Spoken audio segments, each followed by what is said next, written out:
après avoir traversé ce musée, venez près de moi et je vous demande d'applaudir une jeune fille qui arrive de Sarajevo, qui s'appelle Zlata et qui va nous raconter sa vie. Je vous demande de l'applaudir, elle s'appelle Zlata, elle est à côté de moi ici, à Mulhouse.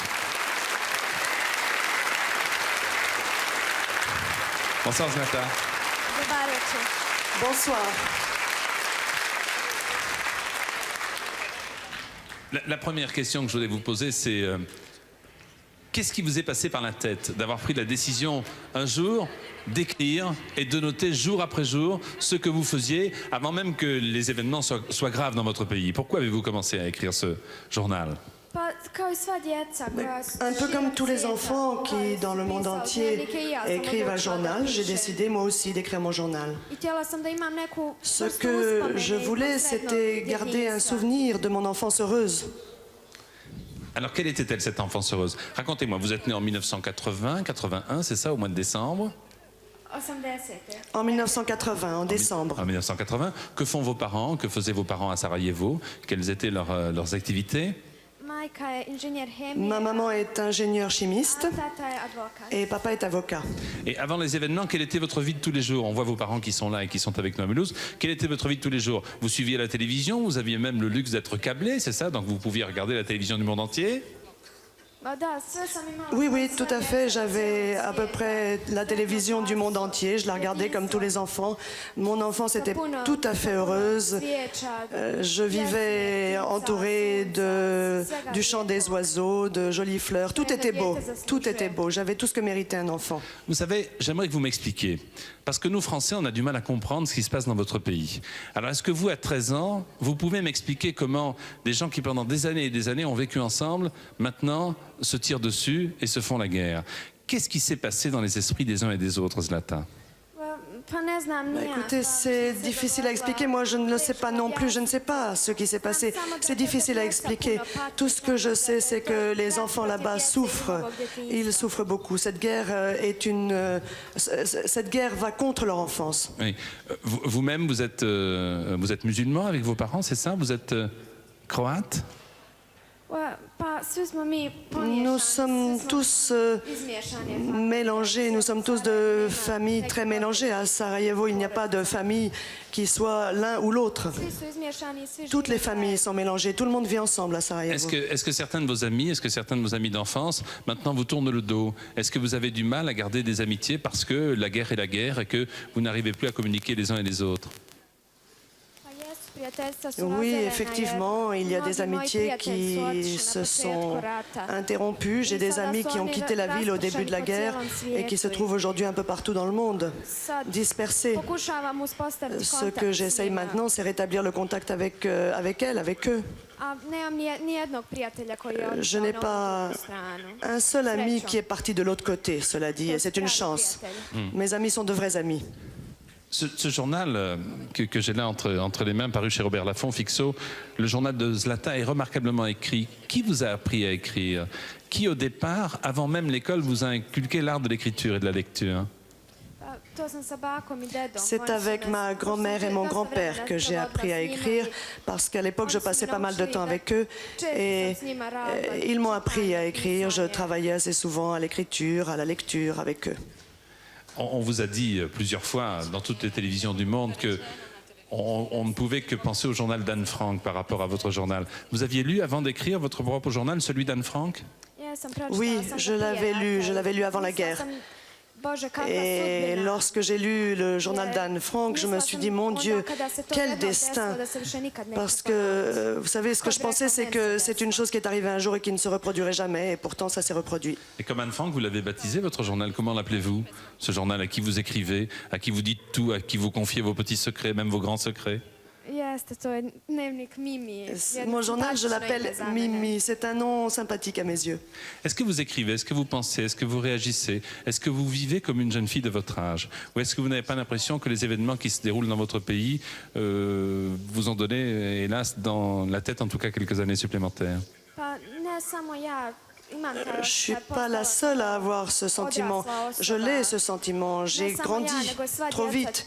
Mais je ne suis pas la seule. C'est le cas aussi de tous les enfants de Sarajevo et de tous les enfants de Bosnie. Et c'est un grand dommage, je dois dire, que les enfants aient perdu leur enfance et qu'ils soient devenus adultes trop rapidement. Pourquoi avez-vous décidé de partir et de quitter vos proches, de quitter Sarajevo pour venir en France? Bien, c'est parce que c'était trop dur à supporter. Mes parents ont pensé que 2 ans de guerre, c'était trop pour moi. Aucun enfant n'a mérité de souffrir autant que les enfants souffrent à Sarajevo. Et je pense qu'il fallait que l'on quitte la ville parce que vraiment pour moi, c'était trop dur. On parle souvent de cette vie difficile à Sarajevo, mais on va toucher du doigt la vie de tous les jours. Regardez ces images qui ont été tournées alors que vous étiez sur place et vous allez comprendre, vous, Françaises et Français, vous, enfants de France et d'Europe qui nous regardez, que la vie n'est pas simple. C'est votre ville, n'est-ce pas, Zlata? Oui. Là, vous êtes chez vous? Oui, je suis à la maison, je joue du piano. Mon piano, je l'aime énormément. Et la vie de tous les jours, c'est ce qu'on voit? Ce sont les bombardements, ce sont les flammes, les militaires? C'est horrible, absolument horrible ce qui nous est arrivé à tous. Mais surtout pour les enfants, parce que les enfants sont vraiment ceux qui souffrent le plus. Ils n'ont aucune responsabilité.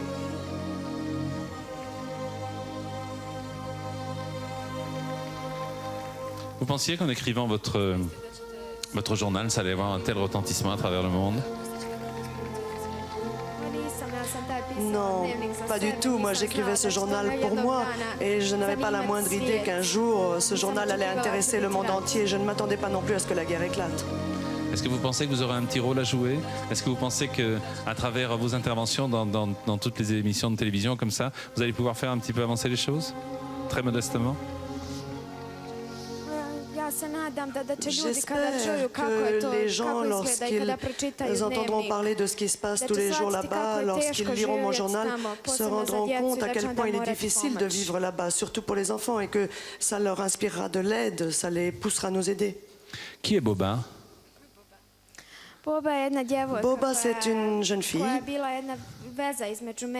qui a été le contact entre moi et les gens qui m'ont permis de venir ici. Elle m'a beaucoup aidé. Et Boba est resté à Sarajevo? Oui, elle est toujours à Sarajevo. C'est dommage parce que c'est une jeune fille très intelligente. Il y a beaucoup de gens très doués à Sarajevo, très intelligents. L'intelligentsia de Sarajevo est là-bas et pourrie sur place. Il est possible de téléphoner? Non, c'est compliqué d'appeler Sarajevo par téléphone? Oui. On ne peut pas, par les liaisons normales, obtenir Sarajevo. On ne peut le faire que par une liaison satellite. Et de toute façon, c'est très compliqué. Vous voulez qu'on dise bonsoir à Boba ce soir? J'aimerais bien. Alors attendez, regardez. En principe, si tout se passe bien, Boba est là, en direct depuis Sarajevo, depuis Télé Sarajevo, avec l'équipe de TF1 qui est sur place. Elle vous regarde. Bonsoir Boba. Bonsoir Boba. Bonsoir. Vous écoutiez notre conversation depuis quelques minutes avec Zlata? Oui, j'ai écouté tout. Je suis ravie d'être de nouveau avec Zlata parce que je suis très contente que Zlata est en France et qu'elle est sortie de la ville. Vous pensez que c'était nécessaire qu'elle parte et qu'elle laisse ces 13 ans de jeune fille, d'adolescente pour se diriger vers une autre vie?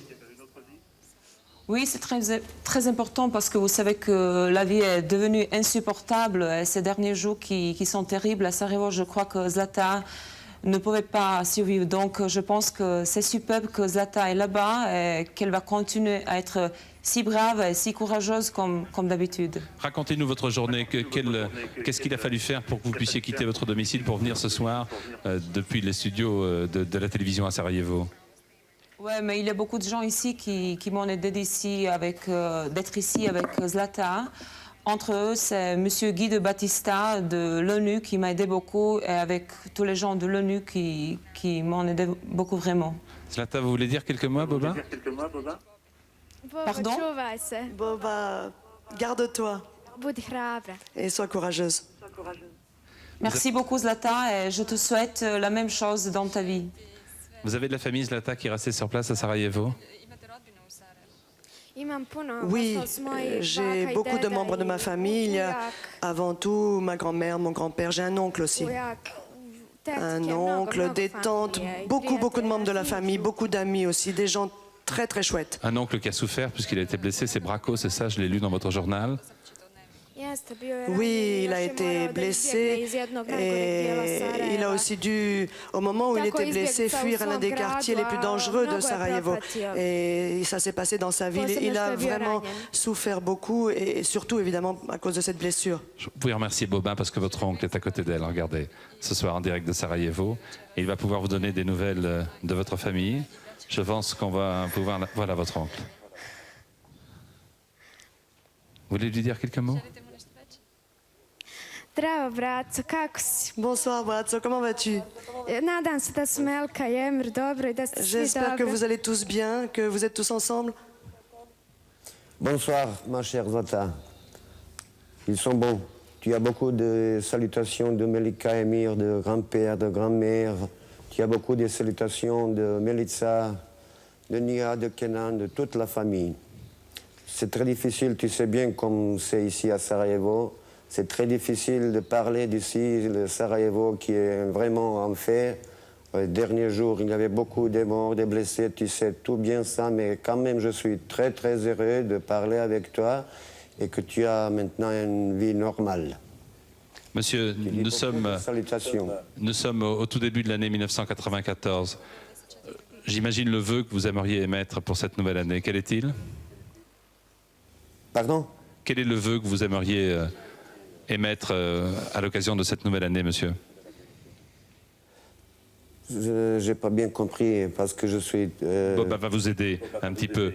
Il est d'usage de présenter des vœux. Votre vœu le plus cher, c'est le retour à la paix chez vous, je suppose.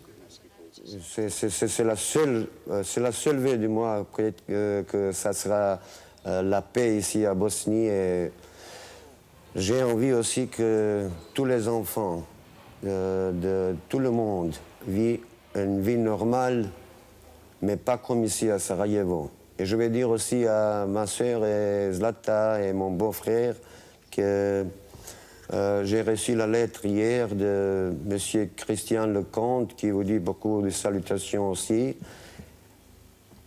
Et qu'est-ce que je peux encore dire? Je suis très heureux que Zlata est là maintenant une vie normale. Monsieur, vous envisagez à votre tour, avec Bobin, avec votre famille, de quitter Sarajevo pour venir en France ou vous préférez rester sur place? Je préférais vivre en France, avec ma Zlata, ma sœur, avec mon père, mes enfants aussi, avec toute la famille. Soyez le bienvenu. Zlata, tu veux en profiter, tu es très ému, je vois, ainsi que tes parents. En profiter puisque la liaison est bonne avec Sarajevo pour dire quelques mots à ton oncle? Je ne sais vraiment plus quoi dire, je suis terriblement émue là à l'instant. C'est fantastique ce que vous avez fait pour nous, vraiment merci beaucoup. Merci beaucoup de tout ce que vous avez rendu possible ce soir, merci. Merci Zlata d'avoir éclairé, grâce à ton journal, cette situation terrible à Sarajevo. Et en effet, j'espère de tout cœur que très très vite, ensemble, vous puissiez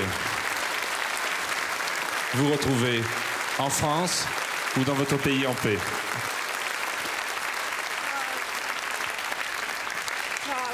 Merci, merci. Voilà, tu restes avec nous, tu vas rester avec nous. J'espère que très très vite tout va s'arranger.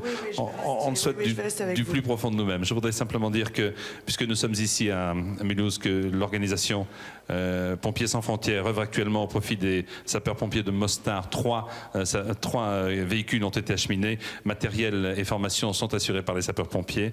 Vous pouvez éventuellement avoir des renseignements en téléphonant chez eux au 89 42 43 43 89 42 43 43. Tu suivais le hit parade à Sarajevo sur MTV ou sur RTL Télévision. Tu aimes la musique? Yes. Quel est ton groupe préféré? Guns N' Roses, non? De temps en temps, mais ça change. De temps en temps, je les aime bien, j'aime bien ce qu'ils chantent. Est-ce que tu as déjà entendu le son de cet appareil qui est derrière toi, qui vient d'Anvers en Belgique, qui s'appelle un orgue? Tu veux écouter? Alors écoute. À bientôt Zlata, et merci d'être venu avec nous. Et bravo.